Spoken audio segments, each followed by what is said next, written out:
Yo, balik lagi sama gue Richard Nurutin. Dan ya, pada kesempatan kali ini gue akan mengupdate untuk Bitcoin ya. Kemudian untuk altcoin kalian itu mungkin digabungin aja ya. Ada XLM sama Shiba temen ya. Jadi quick update aja.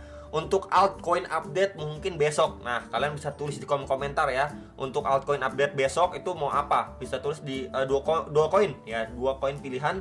Nanti yang paling banyak akan coba saya update besok. Jadi setelah update Bitcoin baru ada altcoin update. Jadi besok itu 2 video, oke? Jadi kemarin itu udah saya update untuk Bitcoin dan juga XRP. Sebelumnya ini sempat saya bahas juga untuk BNB gitu ya. Jadi sedikit reminder untuk rilis data malam ini. Ini ada beberapa yang penting seperti Core Durable Good Order ini jam setengah 8 malam. Kemudian di sini ada Crude Oil Inventory ini jam setengah 10 malam ya. Jadi bisa prepare untuk malam ini. Dan ya lebih penting sebenarnya besok sih, news event besok dan lusa. Cuman ya ini juga nggak kalah pentingnya, bisa aja mempengaruhi pada pergerakan market posisi malam ini ya. Jam setengah 8 dan setengah 10 malam ya. Jadi bisa prepare ya, sedikit reminder aja dari saya. So ya, jadi ini adalah pembahasan untuk si Bitcoin ya. Beberapa saat lalu juga sudah saya bahas. At least ketika dia koreksi signifikan, kita perlu ataupun ya adanya chance lah untuk si Bitcoin at least mantul, retracement dulu, atau naik sekedar create yang namanya lower high dari swing high terakhir dia. Dimana kemarin juga sudah saya beberapa video lalu ya saya tambahkan bantuan kakek Fibo ya. Di sini ada retracement 0,3. Kemudian secara zonasi box merah ini sebelumnya berfungsi menjadi resisten, ketika mampu drop juga jebol ya become resisten kembali gitu ya. Dan kemarin coba saya proyeksikan ketika memang kita melihat adanya potensi untuk kenaikan ya, at least dari sini drop ini wave A, kemudian dia naik untuk ngejar wave B-nya, kemudian mungkin turun lagi. Entah nanti wave C-nya di sini ya, berarti datar, atau memang dia zigzag lebih di bawah. Ya berarti di sekitar $25.000 untuk target wave C-nya ini sendiri. Nah, yang perlu diperhatikan adalah pada pergerakan sebelumnya memang dia nggak semerta-merta mentah di $28.400 gitu kena reject, nggak mentah tuh. Kita bisa lihat kenapa nggak mentah. Beberapa kali ini membuat jarum-jarum nakal ke atas ya, walaupun nanti akhirnya closingnya di bawah. By the way ini secara daily, jadi nanti mungkin secara hourly atau time frame yang lebih kecil kita lihat wah ini naiknya udah lumayan dan lain sebagainya, tapi ujung-ujungnya secara daily dia malah closing di bawah, jangan cuma bikin tail candle panjang ke atas. Nah ini masih adanya possible untuk si Bitcoin nanti bisa aja nendang sekedar bikin jarum aja ke atas. Berarti ya let's say di sekitaran Fibo atau retracement 0,5 sampai 0,3 ini di sekitar 28.600 sampai $29.100 ya. Jadi memang kalau misalkan dia masih naik sedikit pun ya mungkin range-nya terbatas di antara range area ini. Dan skenario dead cat bounce juga bisa terjadi gitu ya. Kita bisa lihat di sini ketika drop signifikan, kemudian naiknya ini lebih terbatas ya, retracement ke sekitaran beberapa golden ratio, dia create yang namanya lower high dari highest atau swing high terakhir dia before dia melanjutkan penurunannya kembali.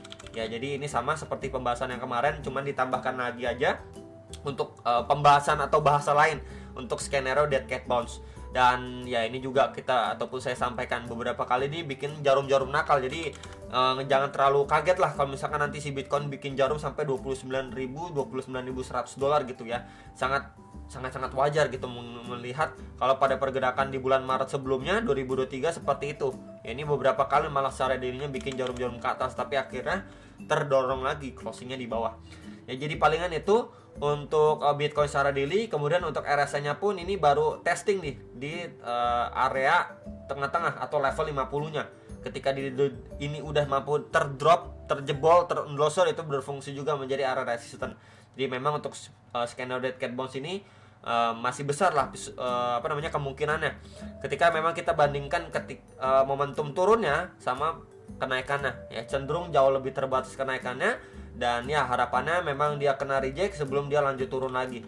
Nah nanti setelah finishing baru kita lihat apakah di situ memang opportunity untuk dalam tanda kutip bottomnya si Bitcoin before dia melanjutkan penguatannya seperti menuju ke kisaran 32 sampai $34.000 untuk si Bitcoinnya. Ya, jadi palingan ini beberapa areanya masih sama untuk pembahasan si Bitcoin beberapa saat lalu nih ya. Kurang lebih terakhir semingguan yang inilah ya, kita cuman muter-muter aja ngebahas soal ini semenjak pada 21 April nih ya, 21, 22, 23, 24, 25, 26 ya, hampir seminggu inilah ya kita berbicara tentang range area ini dan bagian bawahnya itu range area sini gitu. Jadi memang ini sesuai yang diekspektasikan, akhirnya si Bitcoin mendapatkan retracement dulu. Next, Ini untuk si Bitcoin secara time frame hourly. Jadi terakhir ini membentuk sebuah range channel, dia terbreakdown, maka saya coba tambahkan gitu ya beberapa area zonasi, support and resistance. Dan ya terakhir kali ini pembahasan kemarin ini dia bergerak di dalam sebuah channel. Dan meanwhile setelah dia mampu break gitu ya. Di sini kalau kita bedah lagi di time frame yang lebih kecil seperti time frame 15 menit kemarin udah saya sampaikan buat teman-teman sekalian ya, sebentar. Nah, di sini ya. Ini coba kita turun ke time frame 30 menit aja dah. Oke. Di sini kemarin juga sudah saya bahas gitu ya. Ketika dia udah drop, di sini kita bisa lihat mulai adanya transisi. Di mana ini low ya, kemudian ini lower low, lower low, lower low ya. Kemudian di sini high. Ini sedikit ya, sedikit lebih tinggi. Kemudian makin lama dia create yang namanya lower high, lower high. Ya, cuman di sini waktu dia create yang namanya lower low atau swing low terakhir dia, meanwhile di sini ketahan nih. Ya, dia nggak create yang namanya lower low tapi create yang namanya higher low. Ya, berarti di sini adanya tanda-tanda transisi dari time frame kecilnya. Ya, dari downtrend kita lihat mungkin adanya perpindahan menjadi uptrend jangka pendeknya. Gitu ya. Kita bisa lihat di sini ketika memang ekspektasi seperti ini malah dia ketahan di level ini. Ya, akhirnya dia mampu break, retest dan naik lumayan impulsif gitu ya. Untuk si Bitcoin kemarin udah dibahas ya waktu pembahasan struktur dari time frame yang lebih kecil, dia mampu bertahan di sini ya ada chance untuk dia break bahkan ngejar beberapa next target resistennya gitu ya, pembahasan kemarin. Nah, di sini kita bisa lihat untuk area pertama sebelumnya menjadi support resisten di kisaran sini, ini mampu di break di sekitar 27.700 sampai 27.900-an dolar.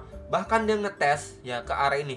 Ya, next target resistance support pada pergerakan-pergerakan si Bitcoin sebelum-sebelumnya nih. Tuh. Ya, sebelumnya berfungsi menjadi support and resistance. Dan posisi sekarang ini lagi dites sama si Bitcoin ya. Jadi meanwhile, apakah memang dari area sini kita melihat untuk si Bitcoin masih berusaha nanjak sampai ngetes area atas ini di sekitar 29.000 dolar sampai 29.200-an, atau malah dari area sini kita mendapati dia memasuki koreksi atau retest dulu. Jadi kurang lebih seperti ini gambarnya, setelah dia di sini mampu break, retest gitu ya. Kemudian break lagi di sini. Kemudian kita lihat di sini prosesnya koreksi before dia mungkin melanjutkan penguatannya atau ngetes next target resistennya.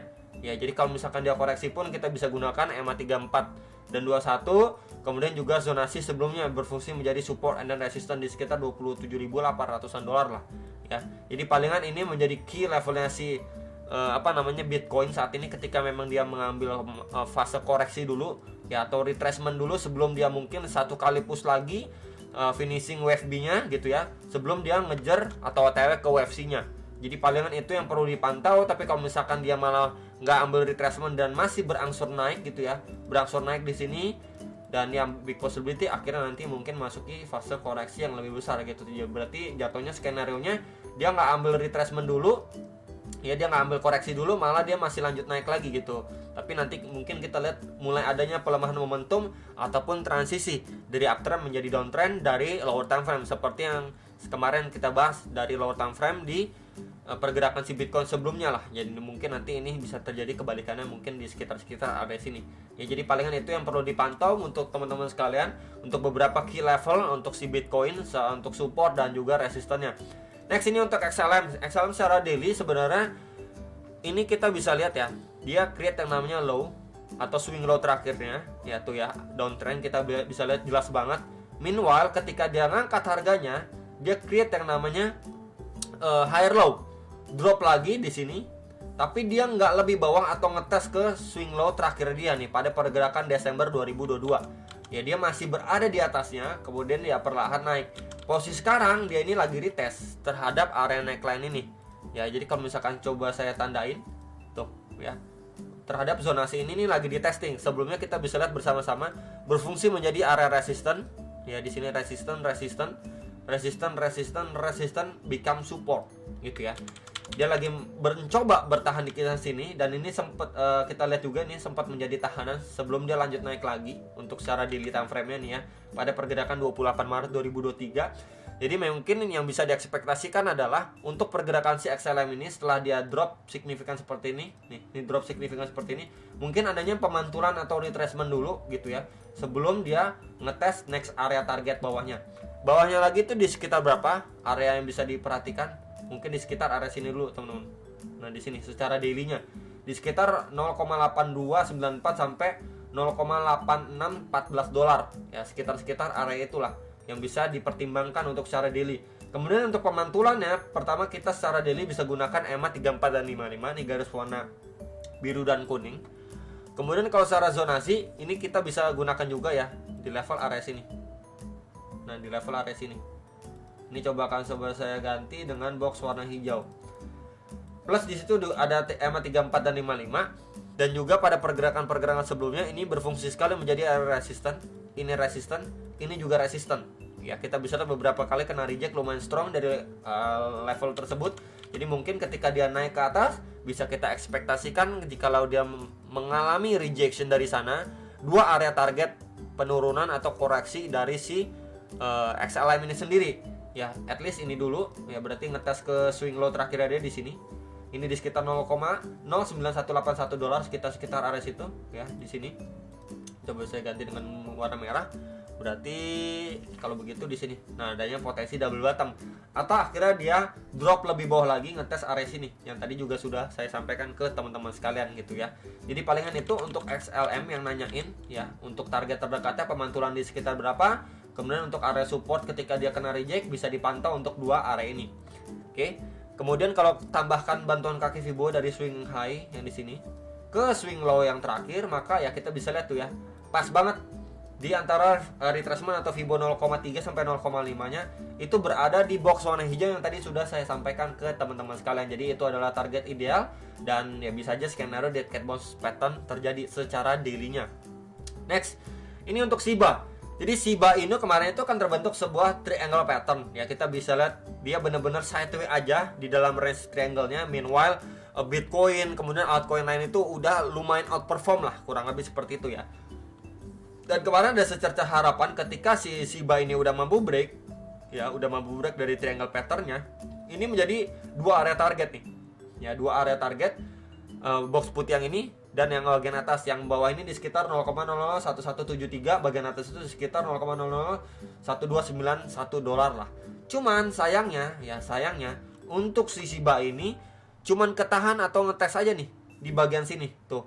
Ya, box putih pertama ini yang berfungsi menjadi support and resistance gitu ya. Dari situ nggak lama akhirnya dia breakdown dan posisi sekarang ini lagi testing di box warna putih ini yang sebelumnya menjadi area support ya untuk si Shiba. Jadi kalau misalkan kita lihat ataupun ya saya pribadi lihat pada movement si Shiba ini sendiri, ini coba akan saya hapus ya triangle patternnya. Di sini coba saya extend aja biar lebih enak melihatnya dan ya sebentar. Nah ya. Jadi kalau misalkan melihat terakhir kali dia penguatan seperti ini, kemudian dia memasuki masa atau fase koreksinya, maybe seperti ini yang mungkin saya lihat ya. Dari sini ini wave 1, kemudian ini naik atau mantul untuk wave 2. Kemudian ini turunnya lumayan signifikan ke wave 3, yang ngejar wave 3. Kemudian di sini masuki fase ranging satu yang lumayan lama, ya ini lama banget malah ya. Ini 1 bulan lebih malah, 1 bulan lebih hampir 2 bulan. Ya, finishing di sini. Oke, wave 4-nya dan maybe untuk ngejar wave 5. Nah, wave 5 ini sendiri mungkin di sekitar area ini, teman-teman. Ya, wave 5 ini sendiri. Nah, di range bawah sini. Dimana sebelumnya ini menjadi tahanan atau support resistance juga nih pada pergerakan Shiba sebelumnya. Before dia ngangkat lagi harganya nih, sempat menjadi tahanan juga. Ini di sekitar 0,0851 sampai 881 dolar lah, sekitar area itu. Ya. Jadi memang kalau ini yang terjadi, maka mungkin pergerakan si Shiba dari sini dia drop ya, kemudian tersideways di sini. Mungkin adanya pemantulan sedikit retest terhadap 34 EMA 34 dan 55-nya before dia drop lagi, mungkin ngejar area box warna hijau dan putih bawah ini. Box hijau ini di sekitar 924 sampai 957 dolar dan bagian bawah ini untuk finishing wave 5-nya. Ya, jadi kurang lebih seperti itu dan harapannya ketika dia udah visit di sekitar dua area ini untuk Shiba mendapatkan reaksi dari buyers ya, sehingga harganya itu mampu ngangkat lagi nih untuk Shiba akhirnya ya, setelah beberapa saat memasuki fase yang benar-benar boring gitu ya. Jadi palingan itu yang perlu dipantau untuk si Shiba, untuk area-area supportnya dan retracement terdekat kita bisa gunakan EMA 34 dan 55 secara daily. Mungkin itu di sekitar 1079 dolar, sekitar area itulah ya range-nya untuk pemantulan Shiba sebelum mungkin dia turun lagi, koreksi lagi gitu ya. Jadi palingan itu yang bisa saya sampaikan untuk si Shiba, kemudian XLM dan juga Bitcoin-nya. Hopefully kalian bisa terbantu dengan ada analisa ini. Jangan lupa analisa kembali dan sampai jumpa untuk next video. Salam profit.